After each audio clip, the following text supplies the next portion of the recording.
ay rated SPG. Striktong patnubay at gabay ng magulang ang kailangan. Maaaring may masiselang tema, lengguwahe, karahasan, sexual, horror o droga na hindi angkop sa mga bata.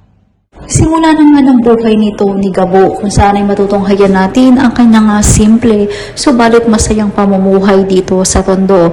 Ngunit hindi nga nila inaasahan na merong magaganap tungkol nga sa lupang ito sapagkat ay isang mayamang negosyante ang nais kuhanin ang lupang kinatitirikan ng kanilang bahay. Kung kaya hindi papayag si Gabo at ang kanyang buong lugar at sila ay lalaban. Sinabi nga nila na sa kanila ang lugar na iyon dahil doon na nga sila pinanganak at doon na magwawakas din ang kanilang buhay.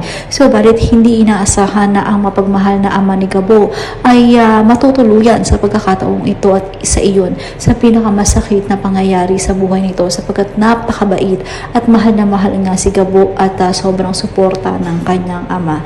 Pakatunghayan nga natin ang mas titindi pa ng mga aksyon at laban at syempre kilig dito nga lang sa CCM Sigabo.